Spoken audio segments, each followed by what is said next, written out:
Ang masayahin na dalagang ito ay may nakalaan sanang magandang kinabukasan bilang isang nurse. Gayunpaman dahil sa isang lalaking ilang ulit na binigyan ng pagkakataong makalaya, nagtapos ang kanyang buhay sa isang nakakalungkot na krimen. Magandang araw at welcome mga kakwentuhan. Sa mga taong mahilig sa mga true stories, true crime at kakaibang kwento, please subscribe and turn on ang notification bell para lagi kayong updated sa ating mga video. Simulan na natin ang kwento.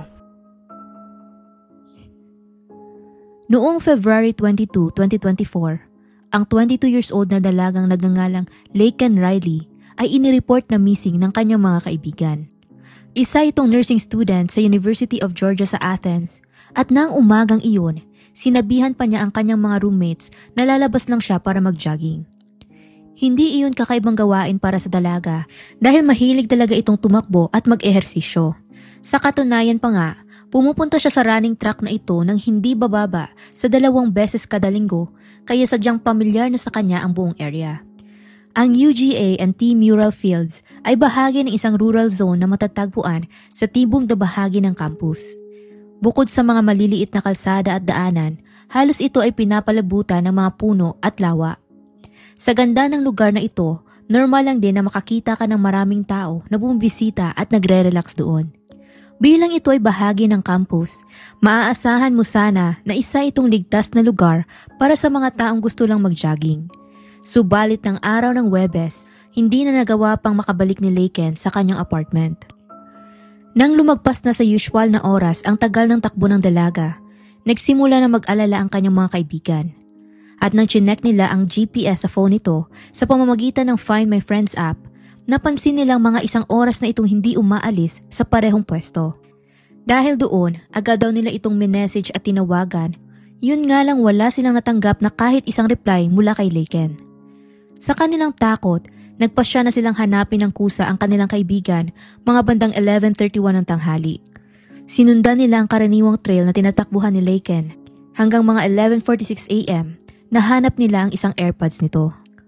Nang puntong iyon, nakaramdam na sila na may masamang nangyari sa kanilang kaibigan kaya nagdesisyon na silang i-report ang pagkawala nito sa pulisya.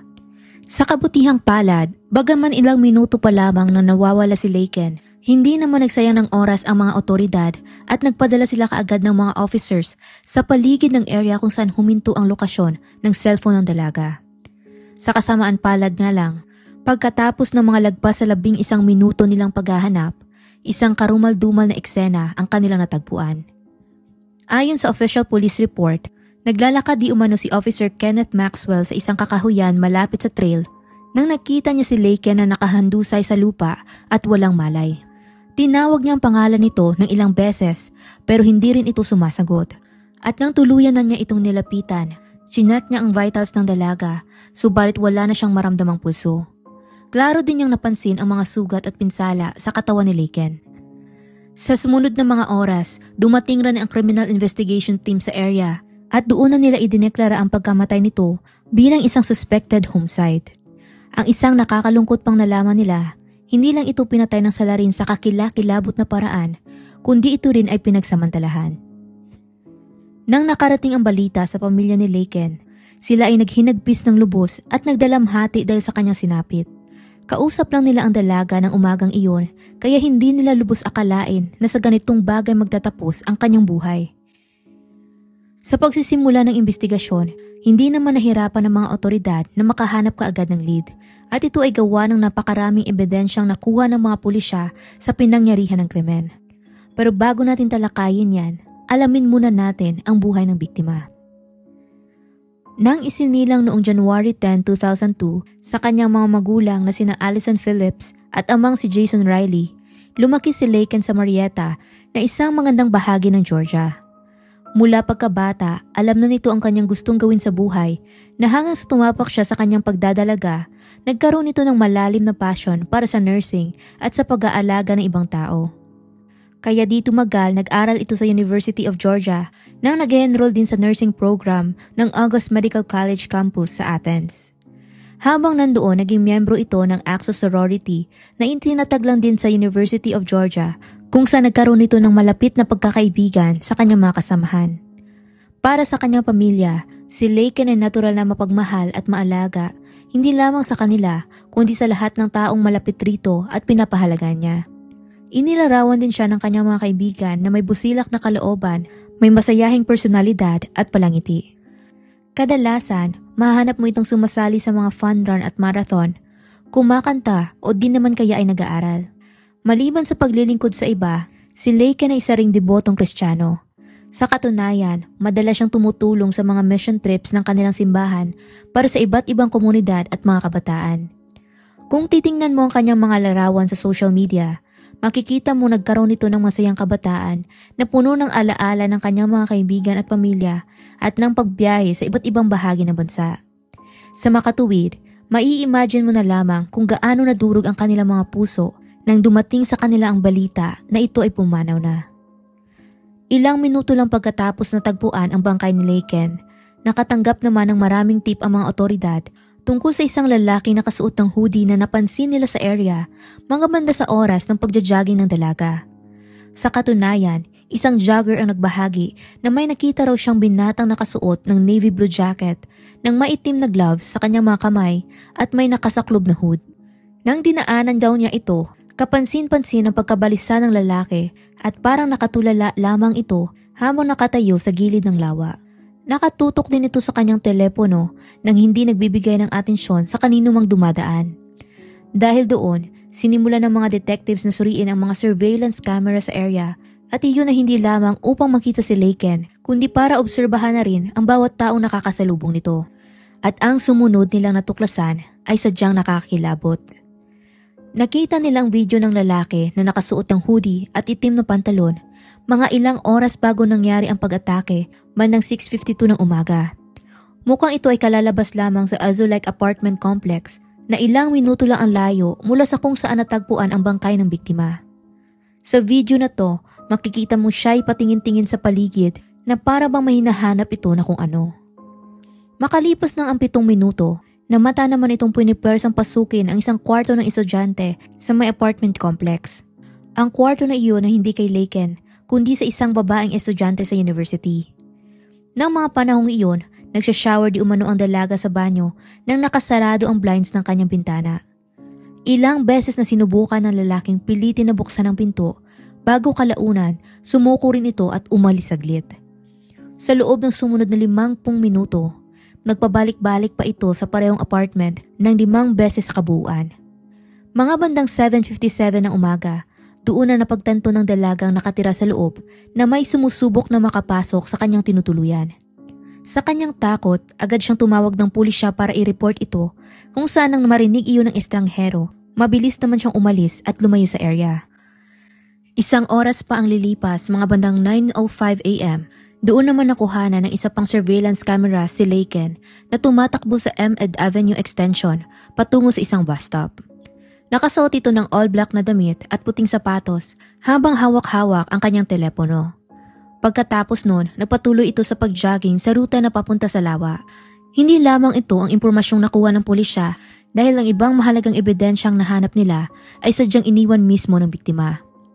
Hindi nila eksaktong alam kung ano ang nangyari sa sumunod na mga minuto, ngunit pagkaraan lang ng 6 minutes mga bandang 9:11 AM, doon na gumawa ng emergency phone call si Laken sa AC Police Department. Clark County 911. Hello, this is Clark County 911. Hello, Clark County 911. Can anyone hear me? Clark County 911.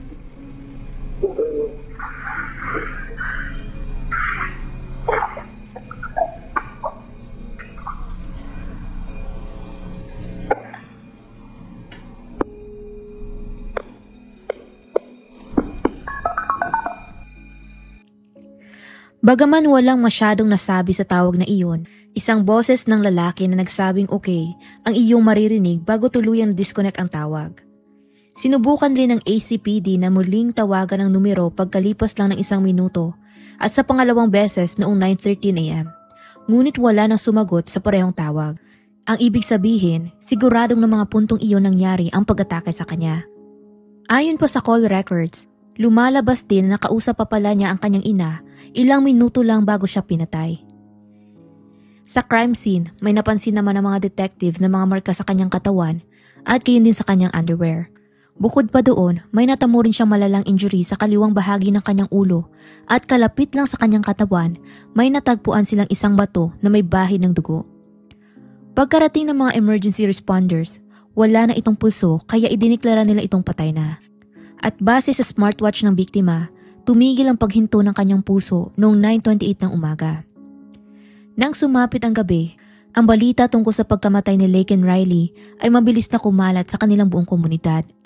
Lubos na ikinagalit ng publiko ang pangyayari dahil isa na namang inosenteng dalaga ang naging biktima ng bayolenteng krimen para lamang pagsamantalahan.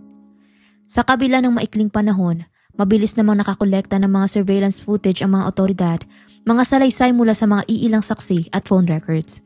Gayunpaman para sa kanila, hindi pa rin ito sapat para mahuli ang salarin. Kaya bilang resulta, nagpasya silang maghukay naman sa mga basurahan kung saan may nahanap sila doong mga bagay na nakatulong ng malaki sa investigasyon. Sa isang basurahan, may nakita silang itim na jacket kung saan ito ay klarong may mga mansya ng dugo. Nang sinuri pa nila ito ng mabuti, napansin din nilang may iilang hibla ng buhok na nakaipit sa isa sa mga butones. Samantala, ang mga officers naman na nag-survey sa area ay napansin rin na ang isa sa mga bahay malapit sa basurahan ay mayroon ring doorbell na may kamera. Dahil doon, nagamit nila ito para makita kung sino ang nagtapon ng jacket. Sa pag-review nila ng footage, nakita nga nila doon ang parehong lalaki na nakuhanan din kanina sa isa pang surveillance camera. Base sa timestamp, tinapon niya ang dugo ang jacket doon mga 9:43 ng umaga. 15 minuto lang pagkatapos mamatay ni Riley. Ang isang mahalagang bagay pa sa video na ito ay ang suot na sombrero ng lalaki na isang itim na Adidas cap. Nang sinundan pa nila ang mga sunod na ikinilos ng lalaki, nakita din nilang mukhang maitinapon ito sa damuhan na kung anumang bagay. At nang chinek ng mga otoridad ang area, may natagpuan silang isang pares ng dugoang gloves na nakasabit sa mga damuhan. Parehong isinailalim ng mga officer sa forensic analysis ang gloves at jacket at base sa resulta, nakumpirma nga nila na ang dugo sa parehong mga gamit ay sa biktimang si Laken Riley. Dagdag pa doon, nadetermina rin nila na ang buhok na nakuha nila mula sa isang butones ay pagmamay-ari din ng dalaga. Kaya dito pa lamang makikita na mukhang sila ay nasa tamang landas para mahanap ang salarin. Sa isa pang ring doorbell camera, muli namang nakita ang parehong lalaki na naglalakad papunta sa isa pang basurahan nang may hawak-hawak na plastic bag. Ito ay noong 10:21 AM naman, mga 40 minutes lamang pagkatapos niyang itinapon ang jacket sa basurahan kanina. At pagkaraan ng 3 minuto, makikita itong naglalakad naman pabalik pero nang wala ng dalang plastic. Nang puntong iyon, dahil may profile na sila ng posibleng suspect, inanunsyo nila sa paligid ng campus na maging alerto at mapagmatsyag sa kung sakaling mang may makakita sa hindi pa nakikilalang salarin. Sinamahan rin nila ito ng isang larawan kung saan makikita siyang naglalakad papunta sa isang basurahan. Di tumagal, nagbunga naman kaagad ang investigasyon ng mga otoridad dahil ang lumalabas, hindi na pala nila kailangan pang lumayo sa universidad para mahanap ang suspect. Dahil pagkatapos nilang ilabas ang larawan nito, nakatanggap ang pulisya ng napakaraming tip tungkol sa kamukha daw nitong lalaki na nakatira lang din sa University Apartment Complex. Ang taong tinutukoy nila ay ang isang binatang nagngangalang Jose Antonio Ibarra. Kinumpara ng mga otoridad ang kanyang larawan sa nakuhang profile ng suspect mula sa CCTV footage at hindi nga maikakaila na sobrang kahawig nito ang lalaking nasa video. Kinabukasan nang hindi na nagsasayang pa ng oras, nagpasya silang puntahan ang tahanan nito kung saan makikita sa bodycam footage ng isang officer ang sumunod na mga nangyari. Nang kumatok sila sa harapang bintana, napansin nilang mukhang natutulog pa sa loob si Jose.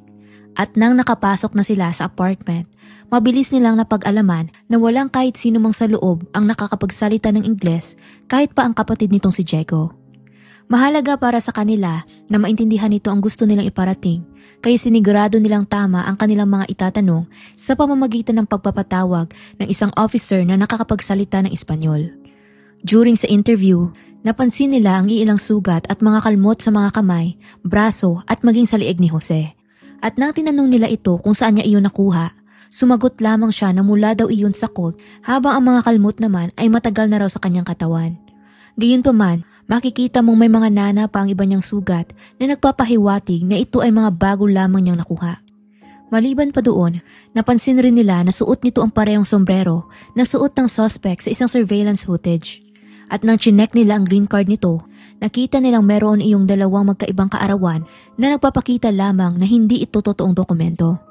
Sa makatawid nang may hawak na mabigat na ebidensya laban sa kanya, agad nilang itong inaresto sa ilalim ng pagsususpetsa na siya ang pumatay kay Laken Riley. Ang tanong ngayon, sino nga ba si Jose Antonio Ibarra at ano pa ang hawak ng pulisya tungkol sa kanya? Nang may palayaw na Victor, si Jose Antonio Ibarra ay isang 26 years old na Venezuelan na iligal na pumasok sa US noong September 2022. Tumawid ito sa southern border malapit sa El Paso, Texas, bago siya hinuli ng mga otoridad. At ang nakakagulat lang, sa halip na palabasin siya ng border, pinalaya lang din nila ito sa loob ng US. Noong simula nakahanap siya ng masisilungan sa Roosevelt Hotel Migrant Shelter sa New York, bago kalaunan nakaipon ito ng sapat na pera para makabili ng flight ticket papuntang Georgia. Mula noon, tumira na siya sa isang apartment complex, mga ilang kilometro lang ang layo mula sa kakahuyan kung saan natagpuan ang katawan ni Laken. Ang lumalabas, may nakakabahalang nakaraan at buhay si Jose na puno ng ilang beses na pagkaaresto sa parehong federal at state officials sa iba't ibang jurisdiction. Noong September 2023, naaresto ito sa New York City at kinasuhan ng pananakit sa isang batang maedad 17 pababa at isang motor vehicle license violation. Nang sumunod na buwan, si Jose at ang kanyang kapatid na iniulat na miyembro ng isang Venezuelan gang ay inaresto naman ng Athens Police para sa iilang kaso ng pagnanakaw. Ang dalawa ay parehong natagpuan na may hawak ng mga ninakaw na gamit mula sa lokal na Walmart. Gayunpaman sa kabila nun, sila ay muli lang din pinalaya pagkatapos ng ilang buwan. Ang isang obvious na bagay lang, sa loob ng ilang taon niyang paulit-ulit na inaresto ng pulisya, hindi ito natuto at mukhang wala rin siyang planong magbago. December 2023, mga 2 buwan lang bago ang pagpatay kay Laken, nakatanggap naman ito ng bench warrant para sa kanyang pagka-aresto pagkatapos niyang pumalya sa pag-attend sa korte para sa hearing ng kanyang shoplifting case sa Georgia. Sa makatuwid, si Jose ay isang klase ng taong manloloko at may malalim na criminal record. Sa paghahanda para sa paglilitis, humarap si Jose sa 10 iba't ibang kaso na kinabibilangan ng 3 charges ng felony murder, malice murder, false imprisonment, kidnapping, aggravated assault with intent to rape, pagpigil sa 911 call, pagtago sa pagkamatay ng isang tao at ang pagsustok. Gayunpaman, nagplead ito ng not guilty sa lahat ng kaso, inalis ang kanyang karapatan para sa isang jury trial at pinili magkaroon lamang ng bench trial na nagsimula noong November 15, 2024. Sa paglilitis, inilarawan ng prosekusyon ang kakilakilabot na takbo ng pangyayari noong umaga ng February 22. Ayon sa kampo ng prosekusyon, nagjajagin noon sa karaniwan niyang ruta si Laken nang si Jose na nakasuot ng itim na hoodie, sombrero at kitchen gloves ay nakasalubong ng dalaga. Hinarang ni Jose ang daanan nito at habang sinusubukang tumawag ni Laken sa 911, doon na siya nito inatake. Iyon ang punto na nanlaban ang dalaga sa kanya kung saan nakuha ni Jose ang mga kalmot sa kanyang katawan. Pinapaniwalaan din nila na sinubukan nitong hubarin ang t-shirt ng dalaga bago niya ito pinagsamantalahan. Sa kabila nito, hindi sumuko si Laken sa panlalaban hanggang sa doon na kumuha ng bato si Jose at pinukpok iyon sa kaliwang bahagi ng ulo ng biktima ng ilang beses. Pagkatapos nun, doon na niya kinaladkad ang katawan nito sa mas masukal na bahagi ng kakahuyan. Sa kabilang dako, ipinaglaban naman ng kampo ng depensa ni Jose na ang lahat ng ebidensya di umano ng prosekusyon ay puro circumstantial lamang at pawang paghihinala. Pinaalalahanan din nila ang judge na emosyon ang nagpapatakbo ng kaso at hindi base sa kung ano talaga ang mga ebidensya at katotohanan. Bukod pa doon, gumawa rin sila ng iilang motion para baguhin ang lokasyon ng paglilitis na dininay naman ng judge. Sinubukan rin nilang i-exclude ang iilang ebidensya sa korte na nagpapakita lamang na sobrang nahirapan silang ipanalo ang kaso. Naging mabigat ang buong trial hindi lamang sa publiko, kundi lalo na sa mga mahal sa buhay ni Laken. Sa katunayan, halos hindi makayanan ng kanyang ina ang mga naririnig niya sa korte na ilang beses nitong kinailangang lumabas para lamang pakalmahin ang kanyang sarili. Tumagal lamang ng 4 na araw ang paglilitis ng kaso at sa huli, dahil sa mga mabibigat na ebidensya, DNA evidence, surveillance footage at testimonya ng mga saksi naging pabor sa prosekusyon ang desisyon ng judge. Siya ay natagpo ang guilty sa lahat ng kaso at nakatanggap ito ng sentensyang habang buhay na pagkakakulong nang walang posibilidad na makakuha ng parol. Ang nakakalungkot na kasong ito ay nagpapakita lamang kung gaano ka hindi pa rin ligtas para sa mga kababaihan ang maraming lugar kahit patirik naman ang araw. Si Laken ay isang dalagang nagdadala ng kasiyahan sa mga taong nakakasalumuhan niya. Hindi lamang ito masipag sa pag-aaral, kundi siya ay sadyang mapagmahal at maalaga na klase ng anak at kaibigan. Bilang pagbibigay pugay sa kanyang buhay, plano ng mga magulang ni Laken na magtayo ng foundation sa kanyang karangalan. Saad pa nila, mamimiss daw nila ito araw-araw. Ang libing ni Laken ay ginanap noong March 1, 2024 sa Woodstock City Church. Pero dahil sa dami ng political issues involved sa kanyang pagkamatay, mas pinili ng pamilya na gawing pribado ang kanyang libing. Isang memorial din ang inilaan para sa kanya sa Lake Herrick kung saan isang letrang N ang idinagdag sa signage bilang pag-alaala sa pangalan nito. Isang mabuting buhay ang nawala dahil lamang sa lalaking gustong gumawa ng masama. Maraming sanang pagkakataon para mapigilan si Jose na gumawa ng krimen, gayunpaman dahil sa paulit-ulit na pagpapalaya sa kanya, nagkaroon talaga ito ng oportunidad na gawin ng kung anumang karumal-dumal na bagay. Sana nga lang may pagbabagong mangyari dahil sa krimeng ito at sana mas higpitan pa nila ang pagpaparusa sa mga taong wala namang magandang ambag sa lipunan kundi kasamaan lamang. At hanggang dito na lang ang kwento natin para sa araw na to. Anong masasabi ninyo sa kaso? Kung nagustuhan nyo ang video na ito, maaari mong i-check ang ating channel para sa iba pang mga kwento. Muli, salamat sa inyong pakikinig at hanggang sa susunod mga kakwentuhan.